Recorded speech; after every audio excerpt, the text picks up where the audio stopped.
Hello guys, welcome back to our YouTube channel. আজকেই আমার কাছে একটা প্রশ্ন এসেছিল যে আমাদের মধ্যে ব্রেকআপ হয়ে গেছে, যোগাযোগ পুরোপুরি বন্ধ হয়ে গিয়েছে।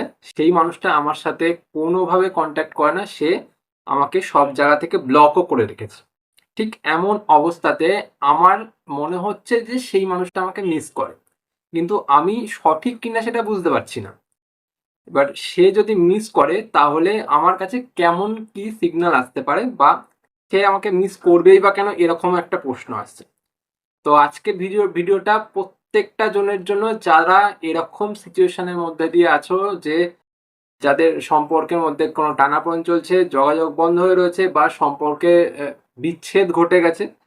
প্রত্যেকটা জনের জন্য আজকের ভিডিওটা পুরো দেখো। ভিডিওতে তোমাদের মনের মতন কিছু কথা থাকবে, তোমাদের কষ্ট নিবারণের কিছু চেষ্টা করব। তো চলো মেন ভিডিওতে যাওয়া যাক। ভিডিও ভালো লাগলে প্লিজ ভিডিওটাকে লাইক করে দিও, আর তোমরা কমেন্ট করে অবশ্যই থ্যাংক ইউ ইউনিভার্স কথাটা লিখো, কারণ এই কথাটার মাধ্যমে তোমরা অনেক বেটার ফিল করবে, অনেক ভালো থাকতে পারবে।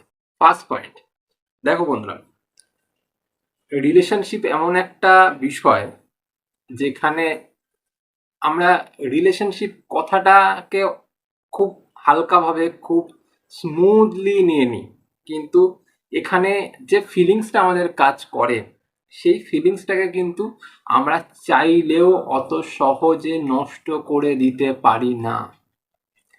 যেই মানুষটার সাথে আমরা সম্পর্কে গিয়েছি বা রিলেশনশিপে গিয়েছি, যেখানে তোমরা রিলেশনশিপ বলো, রিলেশনশিপে গিয়েছি বা গেছো, যাই হোক, সেইখানে বিষয়টাকে একটু বুঝে দেখবে। যেমন সেই মানুষটা, পার্টিকুলার সেই পার্সনটা তোমার একটা হ্যাবিটে পরিণত হয়েছে, একটা অভ্যাসে পরিণত হয়েছে, ঠিক তেমনটাই তুমিও সেই মানুষটার কাছে একটা হ্যাবিট, একটা অভ্যাসে পরিণত হয়েছে। যেই হ্যাবিটটা বা যেই অভ্যাসটা সেই মানুষটা চাইলেও কোনোভাবে নিজের জীবন থেকে একেবারে ইরেজ করতে পারছে না, বা পরবর্তী দিনেও কোনো সময় পারবে না। কারণ হ্যাবিট আর ফিলিংস এই দুটোকেই একদম পুরোপুরি ইরেজ করা সম্ভব নয়। বোঝা গেল? এবার যেখানে ইরেজ বিষয়টা আসছে না, ইরেজ মানে কি পুরোপুরি মুছে ফেলা, জীবন থেকে মুছে ফেলা, সেই বিষয়টা যেখানে আসছে না, আমরা সেখানে কি করব? সেই মানুষটিকে সময়ে অসময়ে কোনো কোনো ক্ষেত্রে মনে করবই, হয়তো সব সময় মনে পড়বে না, হয়তো সব সময় সেই মানুষটার কথাটা ভাববো না, হয়তো সব সময় সেই মানুষটার জন্য কষ্ট হবে না, কিন্তু কিছুটা সময় তো হবে। সেই মানুষটির মধ্যে অনেক ভুল ছিল, অনেক দোষ ছিল, সেই মানুষটি অনেক খারাপ কাজ করেছে, তোমার সাথে অনেক ভুল করেছে, কিছু তো ভালো করেছিল, যার কারণে তুমি সেই মানুষটাকে ভালোবেসেছিলে। এবার যেখানে তুমি সেই মানুষটাকে ভালোবেসেছিলে, যেখানে সেই মানুষটির মধ্যে কিছু ভালো দিক তোমার পছন্দ হয়েছিল, যার কারণে সেই মানুষটির জন্য তুমি কষ্ট পেয়েছো, আর আজকের দিনে দাঁড়িয়ে এই ভিডিওটিও তুমি সেই মানুষটির জন্যই দেখছো, তাই তো? তো সেই বিষয়টা কি করে তুমি মুছে ফেলবে? সম্ভব না। তার ক্ষেত্রেও কিন্তু এটা সম্ভব না। যতই সে দ্বিতীয় একটা রিলেশনশিপে যাক, যতই সে সেটেলড করে যাক, যতই সে তোমাকে ভুলে গিয়ে অন্য কারোর সাথে সম্পর্কে চলে যাক, যাই করে নিক, কিন্তু পুরোপুরি তোমাকে ইরেজ করতে পারবে না। আমি আগেও বলেছি যে একবার সম্পর্ক যদি তৈরি হয়ে যায়, সেই সম্পর্কটা কোনোদিনও মুছে ফেলা সম্ভব না। একবার যেই মানুষটির সাথে তুমি দেখা করে নিলে, সেই মানুষটিকে জীবনে কোনো দিন ভুলে যাওয়া সম্ভব নয়, যতই সে অপরিচিত মানুষ হোক না কেন। বলেছিলাম ঠিক তেমনটাই সেই মানুষটির ক্ষেত্রেও ঘটবে আর ঘটছে। এর কারণে সেই মানুষটি তোমাকে ছেড়ে গিয়ে চলে গেছে, সেই মানুষটি ব্রেকআপ করে দূরে সরে গেছে, সেই মানুষটি যোগাযোগ বন্ধ করে দিয়েছে, বা রাগ বা অভিমান যার কারণে হোক সেই মানুষটি কথা বলছে না, কিন্তু তোমাকে মিস করতে সে বাধ্য হচ্ছে। কারণ ওই মানুষটিও তোমার মধ্যে কিছু না কিছু ভালো দিক খুঁজে পেয়েছিল, আর সেটাই তার ডেইলি রুটিনেও পরিণত হয়েছিল, যেই বিষয়টা তার কাছে একটা খুশির আমেজ নিয়ে আসতো, যেই বিষয়টা তার কাছে একটা কিছু ভালো সময় কাটানোর অভিজ্ঞতা এনে দিত। আজকের দিনে সেই মানুষটা সেই জিনিসটা কি ভাবছো পেতে চাইছে না? সেই মানুষটা সেই বিষয়টাকে উপভোগ করতে চাইছে না? অবশ্যই চাইছে। আর যখন চাইছে তার তোমার কথা কিন্তু মনে পড়ছে। যখন মনে পড়ছে তো ওর যে এনার্জিটা উৎপন্ন করছে ওর মন থেকে বা ওর ব্রেন থেকে যে এনার্জিটা উৎপন্ন হচ্ছে সেটা তোমার কাছে আসছে, আর তোমার মধ্যেও উদ্বেগ হচ্ছে, কারণ ওই ফিলিংসটার জন্য বা ওই এনার্জিটার জন্য তুমি কিন্তু নাড়া পাচ্ছ এখান থেকে। সেকেন্ড পয়েন্টটা আরো গভীর। বিষয়টা বোঝো, যখন আমরা রিলেশনশিপের মধ্যে থাকি সেই মানুষটা আমাদের সাথে অল টাইম থাকে, সেই মানুষটার সাথে সময়ে অসময়ে ঝগড়া অশান্তি খারাপ কথা ভালো কথা, ভালো সময় খারাপ সময় সবকিছু আমরা কাটাই। কিন্তু এই বিষয়টা আমাদের কাছে তখন নর্মাল মনে হয় যখন আমরা সেই মানুষটাকে কাছে পাচ্ছি, সেই মানুষটাকে নানান কথা বলছি, সেই মানুষটাকে নানানভাবে হয়তো অপমানও করছি, খারাপভাবে অনেক সময় গালিগালাজও করছি। কিন্তু যখন সেই মানুষটা তোমার কাছে নেই, যখন সেই মানুষটা তোমার হাত ধরে নেই, যখন সেই মানুষটা হয়তো তোমার টাচে পর্যন্ত নেই, তুমি তার ভয়েস শুনতে পাচ্ছ না, তুমি তাকে দেখতে পাচ্ছ না, সেই মানুষটাও তোমাকে দেখতে পাচ্ছে না, তোমার ভয়েস শুনতে পাচ্ছে না, তুমি কি করছো কি না করছো কিছু বুঝতে পারছে না, একদম পিন ড্রপ সাইলেন্স দুজনের মধ্যে। সেই সময়টায় কি হবে? যখন সেই মানুষটা দেখতে পাবে যে তার কাছে সেই মানুষটা নেই যার সাথে সে সারাক্ষণ কোনো না কোনো বিষয়ে খুনসুটি করতো, সেই সাইলেন্সটা সেই মানুষটাকে ব্যথা দেবে না? সেই সাইলেন্সটা সেই মানুষটাকে নতুন কিছু মনে করিয়ে দেবে না?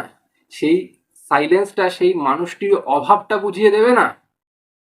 অবশ্যই দেবে। অবশ্যই সেই মানুষটা কষ্ট পাবে, দুঃখ পাবে, অভাবটা বুঝতে পারবে। তোমার ভয়েস, তোমার টাচ, তোমার কথা বলা, তোমার ঝগড়া করা, তোমার হাসি, তোমার প্রত্যেকটা অনুভূতি সে মিস করবে না? অবশ্যই করবে। কারণ সেই মানুষটি তোমাকে ভালোবেসেছিল, তুমিও সেই মানুষটিকে ভালোবেসেছিলে, তুমিও সেই মানুষটিকে পেয়ে হ্যাপি ছিলে, সেও তোমাকে পেয়ে হ্যাপি ছিলেও।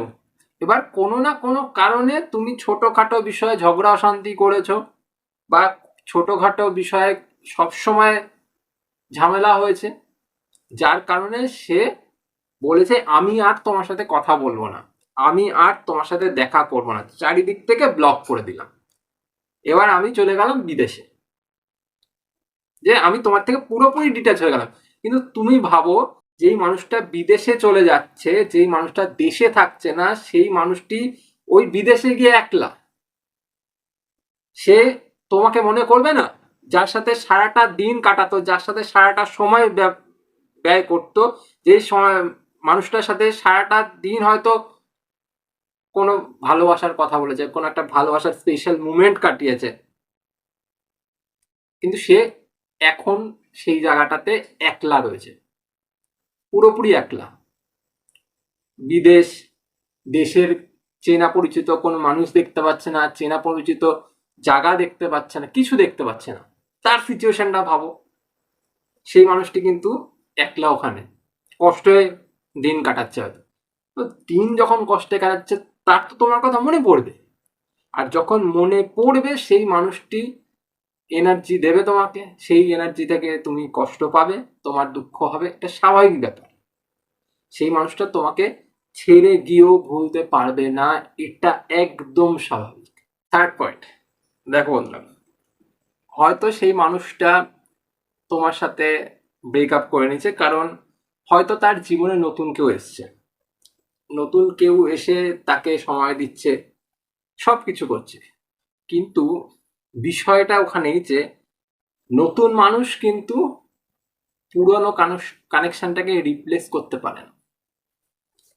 যতই নতুন হোক, যতই সে নতুনের আমেজ দিক, পুরানো একটা কানেকশন থাকে, পুরানো একটা আমেজ থাকে, পুরনো একটা ফিলিংস থাকে, পুরনো একটা ছোঁয়া থাকে, পুরনো একটা ভালোবাসা থাকে, পুরনো একটা ভয়েস থাকে, যেইগুলো নতুন কেউ আসলে কিন্তু রিপ্লেস অতি সহজে করা সম্ভব নয় বা করতে পারেও না।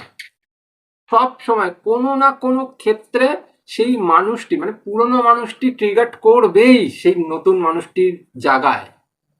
এবার যখন সে রিপ্লেস করতে পারছে না, যখন সে বারবার তোমার কথা মনে করছে, বারবার তোমাকে এক জায়গায় রাখছে আর সে নতুন মানুষটাকে আর এক জায়গায় রাখছে, তখন কি হবে? সেই কম্প্যারিজনের মাঝখানে তোমার একটা বিষয় উঠে আসবে না, একটা এনার্জি উঠে আসবে না, কারণ ও তো মনে করছে তোমাকে।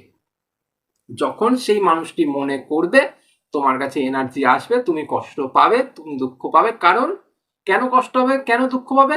ওই মানুষটি যখন তোমাকে নিয়ে ভাবছে, যখন কম্পেয়ার করছে, তখন কিন্তু তোমাদের এই বিষয়টায় নেগেটিভ একটা এনার্জি তৈরি হচ্ছে। তাই জন্য তুমি দুঃখ পাচ্ছ, তুমি কষ্ট পাচ্ছ, তোমার ভাল লাগছে না মুড। এই জিনিসটা হচ্ছে, আর এই জিনিসটা হওয়ারই কথা। কারণ সেই মানুষটি তোমাকে ছেড়ে দিয়ে চলে গিয়েও ভালো থাকতে পারছে না নতুন মানুষকে নিয়ে। বুঝতে পারলে? ফোর্থ পয়েন্ট আর লাস্ট পয়েন্ট, দেখো বন্ধুরা, সব ব্রেকআপ বা সব ছাড়াছাড়ি বা সব নো কন্ট্যাক্ট কিন্তু হেট বা রাগ থেকে বা ঘৃণা থেকে হয় না। কিছু কিছু ব্রেকআপ বা কিছু কিছু নো কন্ট্যাক্ট, দেখা করা বন্ধ হওয়া, এইগুলো কিন্তু অনেক সময় ইগো থেকে হয়। আবার কোনো কোনো ক্ষেত্রে মিসআন্ডারস্ট্যান্ডিং থেকে হয়। কোনো কোনো ক্ষেত্রে সেই বিষয়গুলো অন্য কোনো দূরবর্তী কারণের জন্য হয়। সবসময় যে ঘৃণা বা একটা খারাপ লাগার থেকে হয়ে যাচ্ছে এটা নয়। বা যেখানে সব সময় একটা হেট বা ঘৃণা থেকে সম্পর্কটা বন্ধ হচ্ছে না বা যোগাযোগ বন্ধ হচ্ছে না বা ব্রেকআপ হচ্ছে না, তখন কি হয়? তখন এই যে ইমোশনসটা তৈরি হয় না, সেই ইমোশনসটা আনফিনিশড থেকে যায়। সেই ইমোশনসটা কোনোভাবে কিন্তু শেষ হয়ে যায় না। বুঝতে পারলে? এবার যেখানে আমার ইমোশনসটা রয়ে গেল, যেখানে আমার ফিলিংসটা রয়ে গেল, যেখানে আমার ভালোবাসাটা রয়ে গেল, কিন্তু একটা ছোট টাইমিং এর জন্য হয়তো সম্পর্ক নষ্ট হয়ে গেছে, বা আমার একটা ইগোর কারণে হয়তো সম্পর্কটা নষ্ট হয়ে গেছে। হয় তুমি ইগো দেখিয়েছো, নয় ও ইগো দেখিয়েছে, হয়তো দুজনেই ইগো দেখিয়েছো, ইগোর মাধ্যমে তুমি যোগাযোগই করোনি, বা কোনো একটা বিষয় মিসআন্ডারস্ট্যান্ডিং হয়েছে, সেই মানুষটিকে হয়তো কেউ তোমার বিষয়ে খারাপ কথা বলেছে, হয়তো তুমি সেই মানুষটিকে নিয়ে নেগেটিভ চিন্তা করতে করতে বারবার সেই মানুষটিকে তুমি খারাপ কথা বলেছো, বারবার তুমি বিনা কারণে ঝগড়া করেছো, বিনা কারণে অশান্তি করেছো, বিনা কারণে সেই মানুষটিকে বারবার খোঁচা দিয়েছো। ভালোবাসাটা নষ্ট হয়ে গেছে, ভালোবাসাটা শেষ হয়ে গেছে ওর পক্ষ থেকে, কিন্তু ওর ভেতরে যে তোমাকে নিয়ে ফিলিংসটা, সেটা তো নষ্ট করতে পারে না।